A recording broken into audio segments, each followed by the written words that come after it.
edition of the Inside Track. We've managed to track down an industry stalwart, really, Colin from the MD of Concept Group. How are you?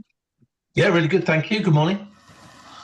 Awesome. Well, probably the best place to start, Colin. Now, I can imagine most people know who you are and what you do, but just for our listeners, do you want to just run through in terms of who Colin is, what your background is, and how you got to where you are now? Yeah, sure. Well, Concepts Group, like you say, hopefully most people know who we are. They might know us as Gym Concepts as well, or historically Storage Concepts even. The business started basically as a storage and materials handling company 40 years ago now, 1985 we started. Started by three brothers, a small unit in Melton Mowbray. And that was essentially what we did. So mezzanine floors, racking, shelving, industrial equipment, that sort of thing. And then as the business expanded over the years, we were filling the warehouses with racking and shelving and mezzanines, and there was this big office pod at the front that somebody else was doing. So we saw an opportunity there, and we had a little spin-off there called Interior Concepts, which then became a significant part of the business. So that's commercial office interior fit-out work, so suspended ceilings, air conditioning, flooring, decorative works, that sort of thing. And then about 15 years ago, I got interested in the fitness industry. Obviously, you can tell I'm, massively into my fitness myself. You'll be able to tell that, obviously. First thing I looked at. Yeah, and that resulted us in started to do a few gym fit outs. It was mainly independents at the time. And then I suppose the big change was probably 13 years ago. I built my first Anytime Fitness Club. So I'm sure most people will know the Anytime Fitness brand. And I've now been working with them for over 13 years. We've recently just completed our 100th club for them. Wow! So they've been a That's great 50% of what they've got or had, probably. Well, obviously, it's difficult to keep a complete track on it because obviously there are sadly closures as well as openings, although Anytime have always been quite successful, so they don't have too many closures. But yeah, we've done, I would suggest, probably well over 50% of the clubs in that period. And that's just brand new clubs as well. So we do remodels for them as well. We don't really track them quite the same, but we must have done probably 30 or more of those as well. I mean, to be fair, they're going through quite a they're going through their version 2, aren't they, or version 3, or whatever they're calling it now. So I can imagine you've got quite a few of those coming up over there. Yeah, pretty exciting times working with them, actually. They've got a pretty strong expansion program for 2026 and beyond. They're under new management now. The UK franchise changed hands recently. It's the Aussie group, isn't it? That's right. Yeah, the franchisor from Australia has come over and taken it over, and we're liaising with them quite extensively at the moment about their plans for the future and how we can sort of work with them on that. So that they've been a real stalwart for us, and that's opened up other avenues to other gyms within the sector, large gyms. And 2026 as well, we started conversations with a number of people who I don't really want to name right now, but it's looking like a very strong 2026 and beyond. I mean, the fitness sector has certainly taken over my life. I mean, probably 80% of what I do now within the business is purely the gym concept side of things. Oh wow! Has that shifted the whole business, or is it just sort of you kept all the sort of storage side as well, and it's just grown the business exponentially? So I've tended to major on the gym sector, and I've got colleagues or the directors who are majoring in the other areas. So we are still doing our storage concepts installations, and we are still doing our interior concepts installations. They are three very separate sections of the business, but there are obviously crossovers in all of those. Shared products, shared resource. I can imagine the interior one's quite an interesting one because that sort of matches quite nicely with the I mean if you I knew someone who was doing similar sort of thing, nowhere near as big as you guys, but they were doing everything from hairdressers Yeah, to gyms, and it's quite interesting because the hairdressers give them a lot of the time the hairdresser beauty style give them that sort of high end, high finish style because a lot of the gyms they were doing were more the rough and ready industrial yeah. side. And it was quite interesting, and they were able to take like the little bits from the design features here and pull them over to the gym, and it was interesting to see how they could make those designs work, which is quite interesting. Yeah, there is some symbiosis between the interior. I mean, at the end of the day, we're fitting out gyms, and it is just an interior fit out. It may be a gym, it may be an office, it may be a shop, it may be a factory, but at the end of the day, it's the interior fit out. So you've got your flooring guys, your boarders, your painters, Yeah. mechanical, electrical, plumbing, tiling. So all of those services are involved in all of what we do. It just so happens that I've tended to major in the gym world, really. Hmm. And So, have you seen the concepts change much over the years? Because obviously you've been doing it sort of 15 years, not Yeah. necessarily just with any time, but have you seen the requests or how the clubs are built? Have they changed very much, or has it literally more been around paint and that colours, or they No, literally I looked at think. I mean, you guys would know better than me, but really, because your involvement is strong as well. So, yeah, we have seen how things are changing. The way that people are using gyms and what they want from their fitness experience is changing and has changed, and will continue to change. I'm sure. We've seen us go from fairly sort of basic stuff back in the day when I started to get involved to now some pretty broad thinking through the gym sector on new things being introduced. I mean, functional training was never a thing. Studios came and went, and in some ways are coming back again now. And then you've got the influence of other things, HIIT training and high rocks and yoga and reformer Pilates and all of these things that, we weren't aware of 15 years ago. And they are driving things in a different way. And I think it's splitting the sector into different areas, isn't it? I think people are refining down. So I think the biggest change has been the introduction of the boutiques. Because when I joined the industry, it was all big box. So you joined a gym and it had everything. Um, and you had a few of the smaller ones that just had fitness. But I started with the likes of Holmes Place and stuff like that, where you had the sauna, steam room, pool, massive gym, crash, and a lot. And that was almost the norm. If you built a gym, it was a big. But now what they're doing is it's a lot more. Pilates is separate, yoga is separate. I mean, the HIIT training is separate. Yeah. So we've gone through that where instead of your 10,000, 15, 20,000 square foot clubs, you've now gone to the 3,000, even smaller than that in some respects. I mean, some of these small group training clubs are 1,200, 1,500 square foot. Yeah, I mean, we're literally just doing one at the moment, which is 1,800 square feet. Yeah. One-to-one PT training in a boutique environment. Um, And I think that's good for the industry because what you're able to do now, one, it's a lower cost to entry for a lot of these owners. I mean, if you think an Anytime Fitness now upwards of £1 million, you've got to find or borrow or whatever, and that's quite a significant investment. Whereas you can probably open a small group PT studio for less than 100. And that brings a lot of people into the market, which is great. yeah, yeah.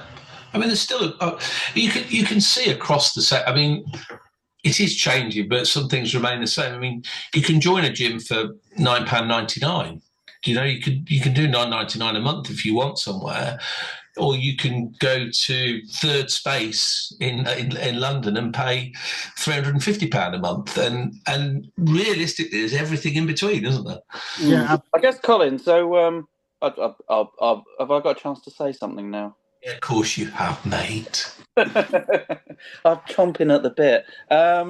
So when you get involved in a project, I guess what I'm interested in is the sort of the process before you actually start the build, like the consultation process.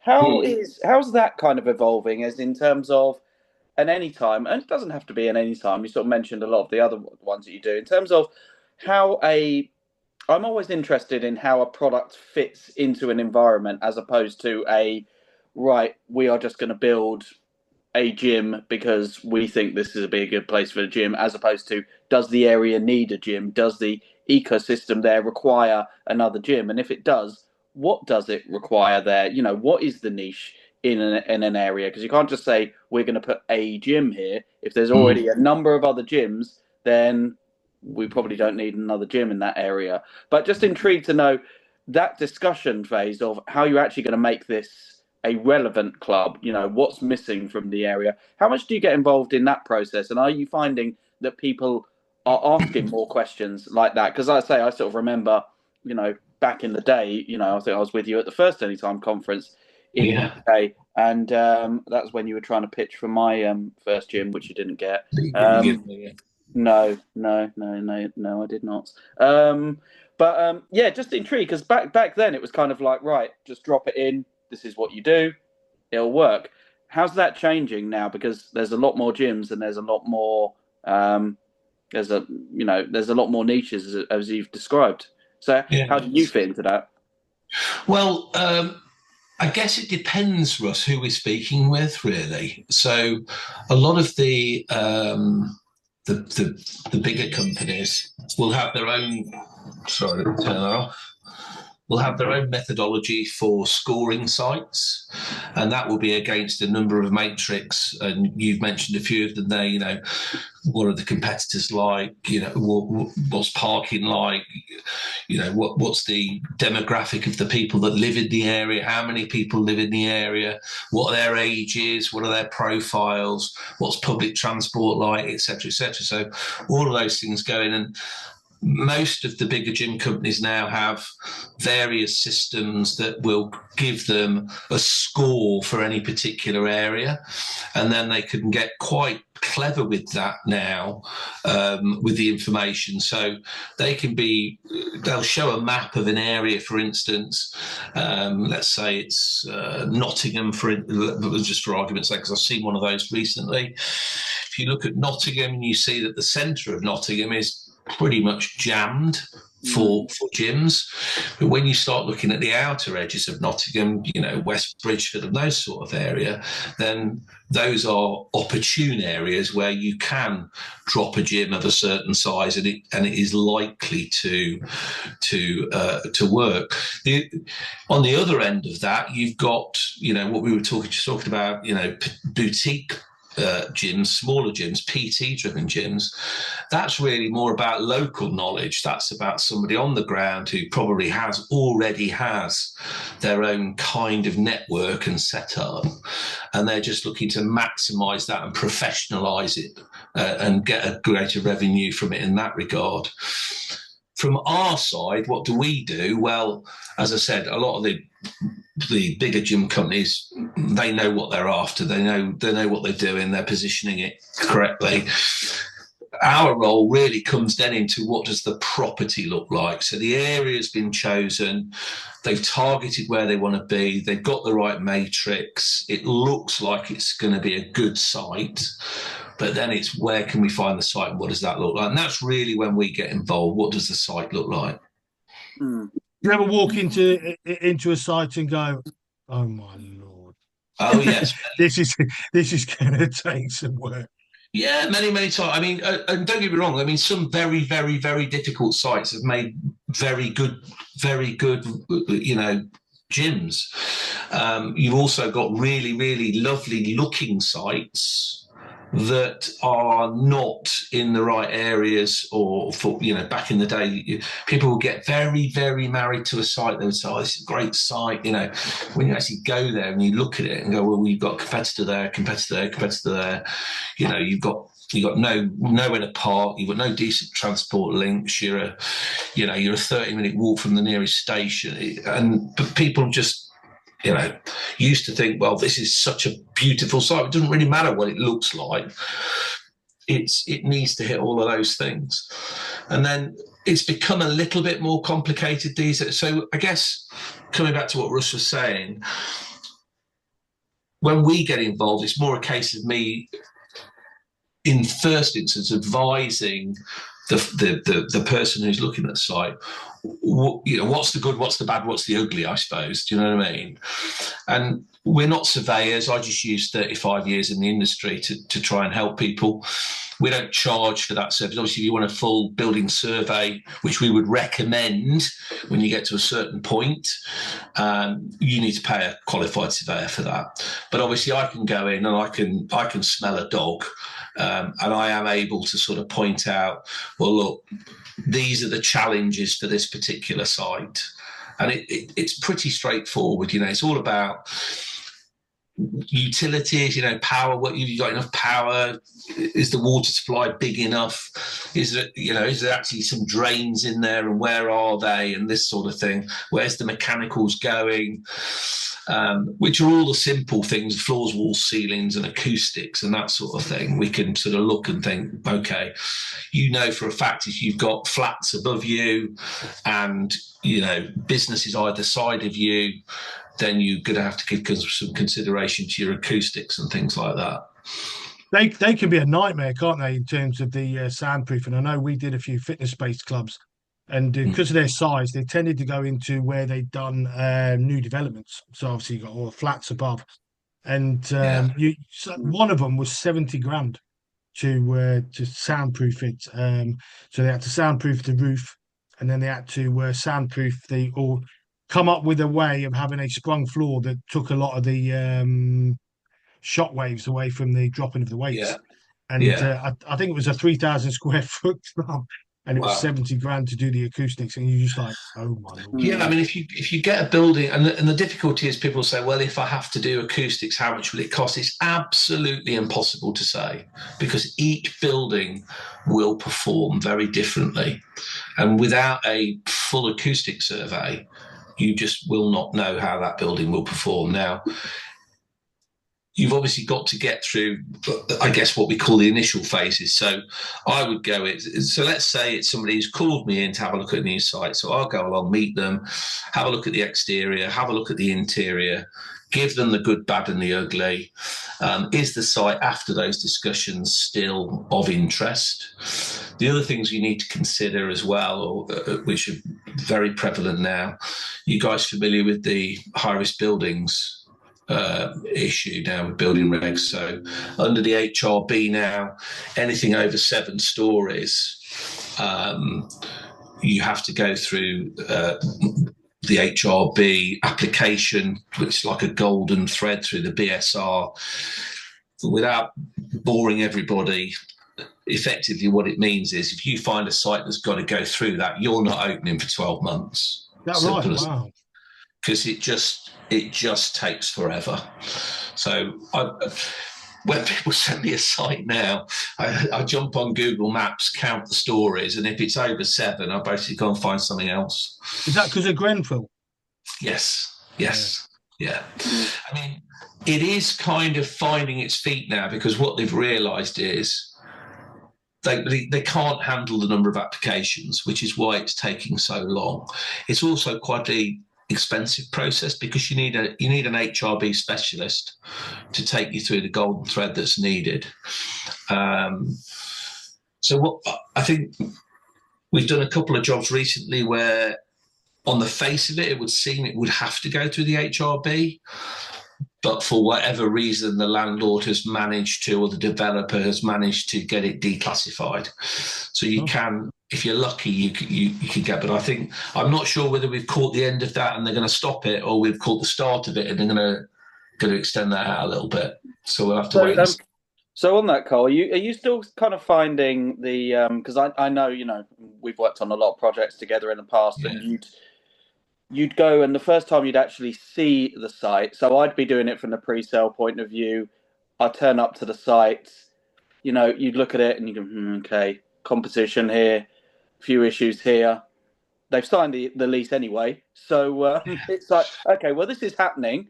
So at that point, are you still finding that kind of thing is happening? Or are people, I guess two parts to this question, are people kind of researching a little bit more, or are they still jumping in when they love a site, to your point, this site is beautiful. And sometimes I've been to the most beautiful sites and they've made the worst gyms because there's lots of competition, there's no parking, there's no footfall, etc., etc. Yeah. So you're still finding that. And secondly, when or if you do find that, how are you then approaching that?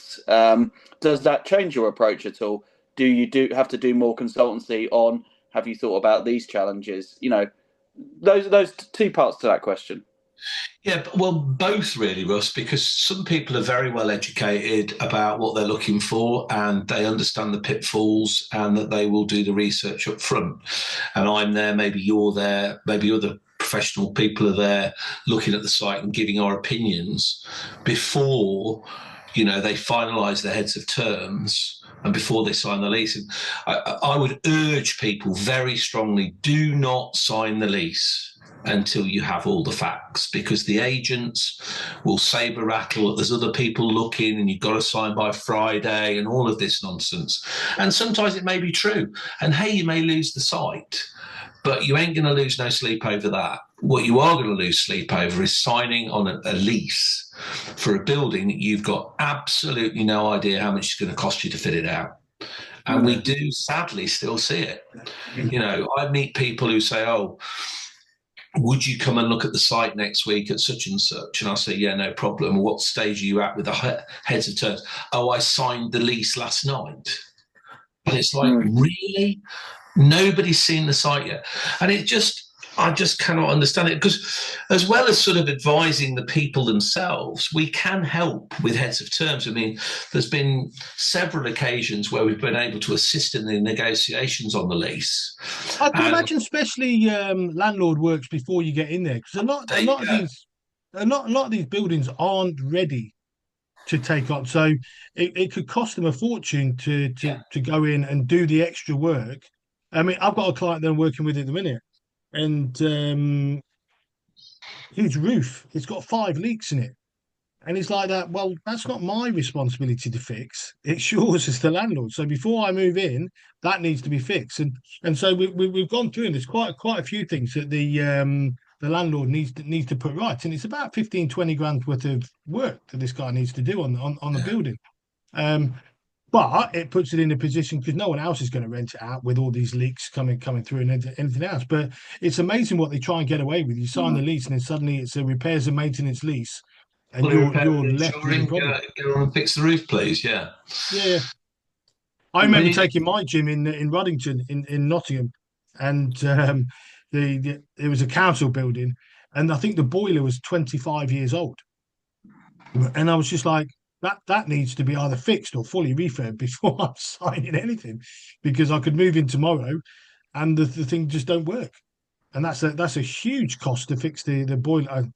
I can't even remember. It's so old the boiler was that it cost a fortune to fix. But it's things like that. They had asbestos in the building. You're like that. Well, you need to sort that out before I'm moving in. So yeah, you got to be really careful. Yeah, I mean, you mentioned something that, well, a couple of things there. So one, anything to do with the exterior of the building, I would always leave in the hands of the landlord. Anything at all. You do not want to be responsible for gutters, rainwater pipes, leaks, flat roofs particularly. Once you move to the interior of the building, it's slightly different, because a lot of landlords will be hands off. They don't really want to get involved with building work. They don't really want to strip out what was in there from the previous tenant. But by the way, they've taken the money from the previous tenant for the schedule of dilapidations. Do you know what I mean? They've negotiated that and pocketed the money that they've been given for the outgoing tenant not doing the delapse. But then they want you to come in and you do the strip out at your cost. Well, that doesn't work, does it? So we can help in that regard, and we have helped on a number of occasions, negotiating a capital contribution, a cap con from the landlord to cover those costs, and also things like, you know, particularly in London, if it's in a basement, if we've got to put a lift in, you've got to put stairs in, that sort of thing. Again, landlords don't really want to get involved with the building work. So again, we can put numbers against those things to keep things moving. And that's a benefit to the franchisee or the gym operator, because it just means it's all under one roof. Everything's been by one contract. Cole, If you could put that into, well, either one soundbite or one kind of, Oh, what would be the five? What would be the five things? I'm an owner. I want to open my first gym. What are the yeah. five things that I absolutely should be looking for before I even think about signing a lease? What with regards to the building? Yeah, What am yeah, I absolutely looking for? Well, it's difficult to. I mean, we've covered. We covered. You've got to make sure the utilities are correct for what you're planning to do. You've got to make sure that you've got the proper access facilities for that site. Like I say, if it's a basement, upper floor, whatever, you need to make sure that there's going to be no onerous requirements under any sort of legislative needs. So, like I've talked about the HRB, there's another one called BREEAM, which you may be aware of, which is an energy performance requirement under certain planning conditions. So things like that, you need to make sure that they're, out the way. You need to get an idea of what it's going to cost you. You shouldn't be signing anything until you know you can afford it. mm, Now, that might be, you might decide that you want to get an acoustic survey. I know a lot of people don't like spending money on sites that they ultimately might not take on, and I get it. Why would you want to spend thousands of pounds on a site that you might walk away from? My counter argument to that would be, if you do spend that money up front, it is money well spent. If you continue with the site, you know exactly where you are, and it gives you a strong hand with the landlord, because you can turn around and go, look, we really want the site, but hang on, guys, I've had an acoustic report done, and by the way, it's going to cost me 40,000 quid to get this site performing, which you want as the landlord because they're your tenants upstairs. So come on, meet me halfway, or give me extra rent free, or give me a CapCon, whatever. So, yeah, I mean, however you put the elements that I've talked about into five, I don't know, but I would suggest, get as much information as you can about the site before you sign the lease. Once you have signed the lease, you're done. You can go and speak to the landlord about anything. And if you've got a good landlord, they might listen. But the reality of it is that is probably unlikely. No, well, when you find the things that you're talking about, it can turn your return on your investment from, okay, this is going to return in 2 years, to this is going to return in 5 years. If you've got a couple of these things that you don't know about, or you're not factoring in whatever it might be, particularly the acoustics, that could turn it from 2 years to 5 years to never. You're just never going to get a return on this because of the cost that you've done on fit out. I mean, I remember one that I worked on in Scotland. So, that would have been the Scottish boy. That wouldn't have been yourself. But they, we went in and we were halfway through the fit out, and the guy, there's just no more money. We just ran out. So fitted out half the club, and that was it. There's not much else you can do at that point. You can't just pull money, or you could keep on pulling and borrowing money, but then it turns this project into just a bit of a hobby for the next 5 to 10 years of your life, because you're never going to make any money. It's really, really sad, isn't it? When you do see it, I mean, people are putting, life savings into these things. Often it's a dream for them to operate a fitness club, and it's heartbreaking when you see it. And it's like anything else. If you were going to go and buy anything, you're going to spend money, you do your research, right? You're going to go and buy a new telly. I know this sounds really strange, Colin, but because a lot of the time it's an emotional decision. So they've decided they want to do it. They've seen a building. Oh, we can get cracking, and emotions. And I think from my side of it, one of the biggest things is obviously get you guys in to have a conversation, have a look at the building, make sure it's right, but make the decision based on intelligence, not your heart. The amount of times I've seen it. I mean, we had a guy, funnily enough, in Scotland as well. It was up in Aberdeen, and it was an old bank, beautiful old building. It worked quite nicely, but they had to take the safe room out. And what they didn't realise is, I mean, they just thought it was a triple brick wall, but it's reinforced with steel girders and all sorts in the middle of this thing. So to try and drill it out, I mean, it took them about 3 weeks just to take this one safe room out. Now, my brother's got a safe room because he's in an old bank as well, but he's left it there and converted it into a waiting That's area what, for to be parents. honest, that's what most people do now. They leave the vaults in because it's so expensive to get them out. Oh, it was. I can remember going up there, and they'd been doing it for 2 weeks, and they'd taken about 3 layers of brick off. It was incredible. I We, mean, the we see a steel lot of it. We girders see a already lot of like it this. because a lot of banks are closed and they're available and they're, reasonable spaces. They're always in, fairly high footfall areas, because of what they were. And they're always quite grand looking buildings, aren't they? Yeah, That's the nice thing exactly. as well. So the Yeah, entrances are yeah, quite impressive. yeah, yeah. Um, but yeah, I was shocked. But that's probably the one big advice I would have. Try take the emotion out of it and sit there, even if you have to sit in a dark room and go, right, okay, these are all the facts. Is this right? Because I've seen so many Yeah, I think so. clients Don't that are wrong. sign anything until you've spoken to somebody who can give you at least some advice. I mean, like you say, I will go out for a client and I'll have a look at the site and I'll advise them. It's all free of charge. Obviously, I'm sure plenty of people like me do exactly the same thing. So they don't cost you anything. Now, there will be costs down the line. If you decide you want to get an acoustic report, if you decide you want to get a full building survey, both of which I'd recommend, by the way, but it's money well spent. But, I mean, I have clients taken over that have signed a lease and you go in and you sort of say, well, what are you doing about sprinklers? And they'll say, what do you mean? I say, well, there's a sprinkler main there. I would imagine for the fire strategy of the building, you're going to have to fit sprinklers. The agent didn't say anything. Well, they won't. They don't care. Mm. And They all of a probably don't sudden, even know though. The, the the grand for agent who's sprinklers, renting it. Yeah, well, the agent who's renting it probably doesn't even know that sort of thing. They're just looking at the open. It's got 3 rooms. It's got this. It's got that. It's got this floor. But when Yeah. it comes to like the health and safety from that side of it, it's probably not something that's coming to their head.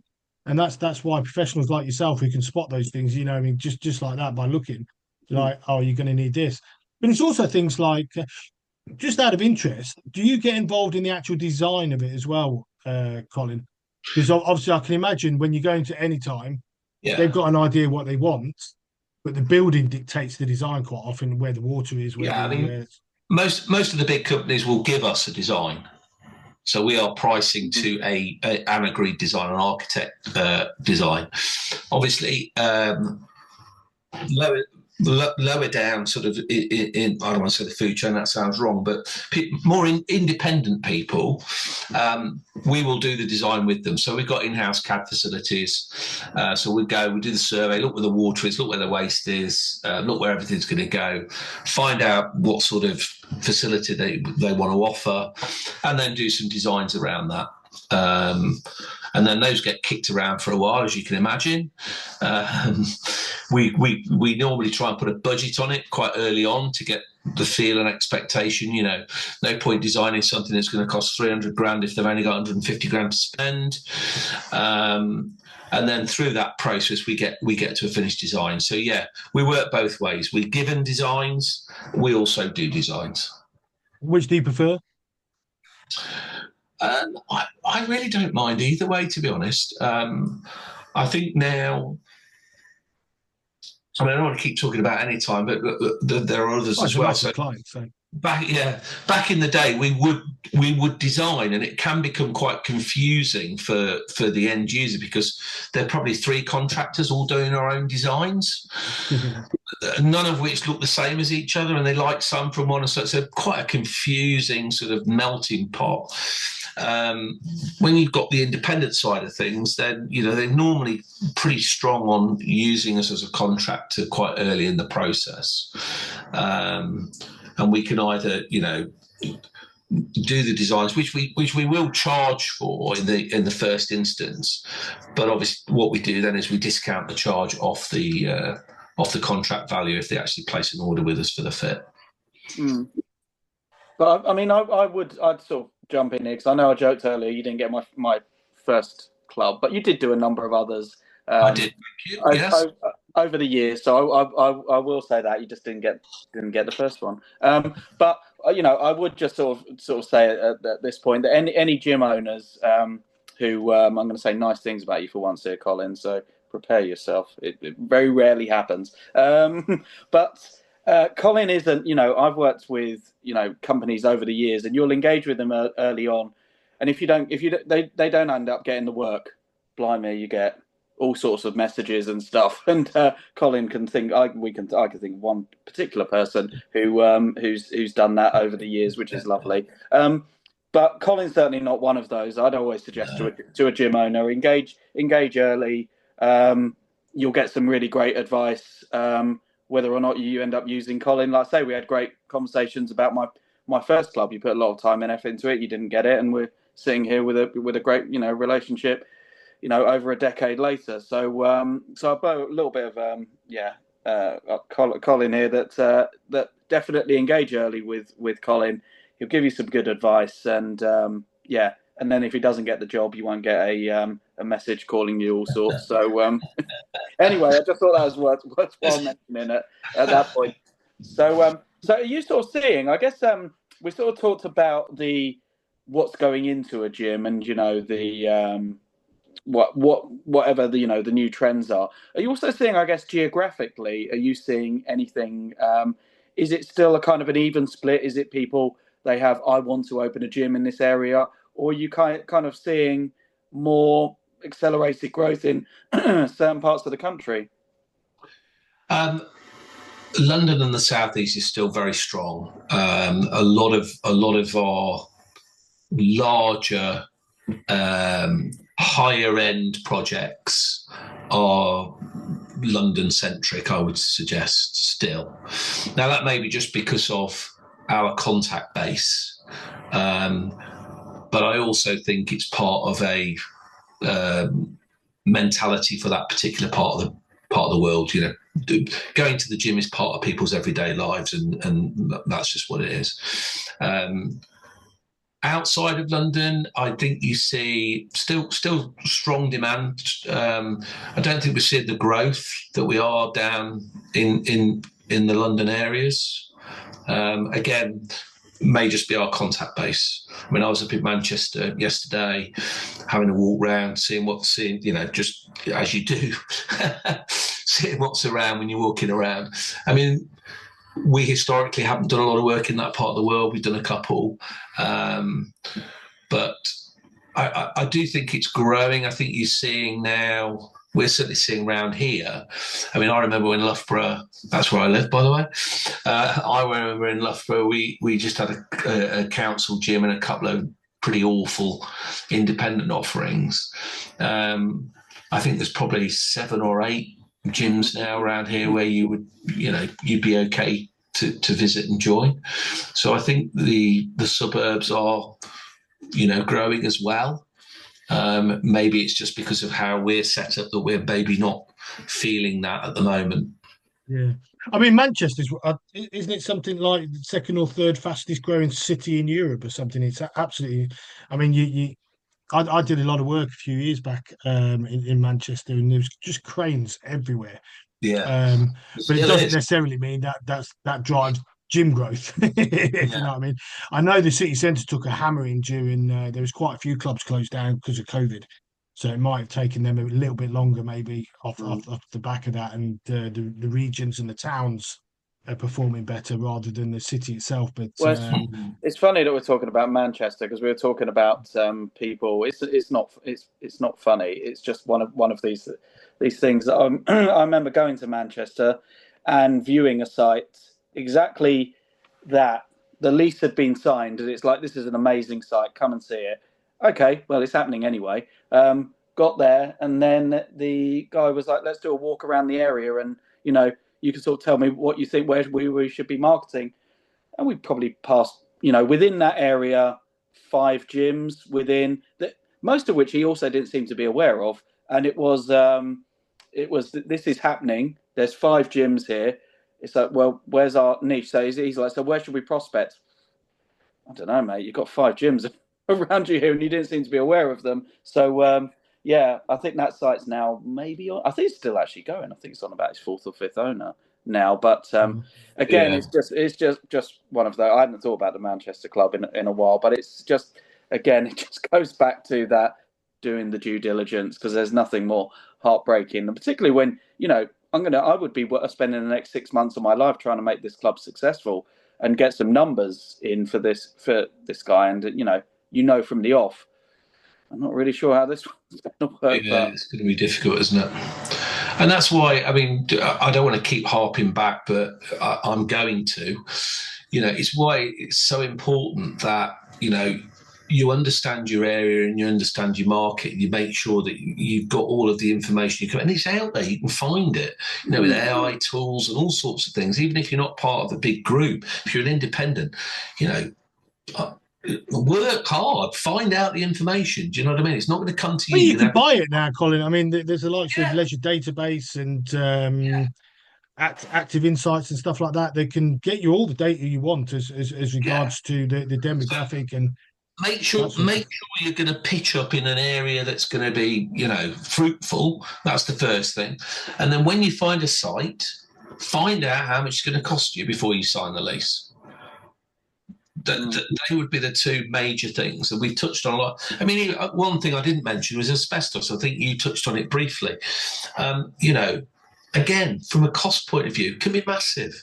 And it is something, that 99% of landlords will contribute to, because it's their building. They know it's got to come out. But if you've already signed the lease and you haven't had an R&D survey, I'm sorry, you're in a world of poop.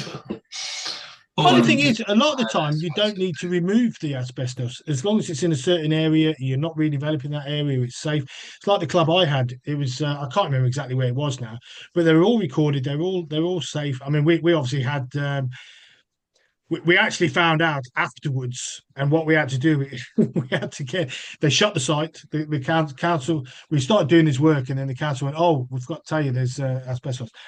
So we got the guys fully masked up, fully suited up, had to go in there with the respirators on, do it, and then they found the patches were fine. We were nowhere near them, absolutely. But it cost me $3,000 just for those guys to go in for a couple of hours. Right. That is pennies.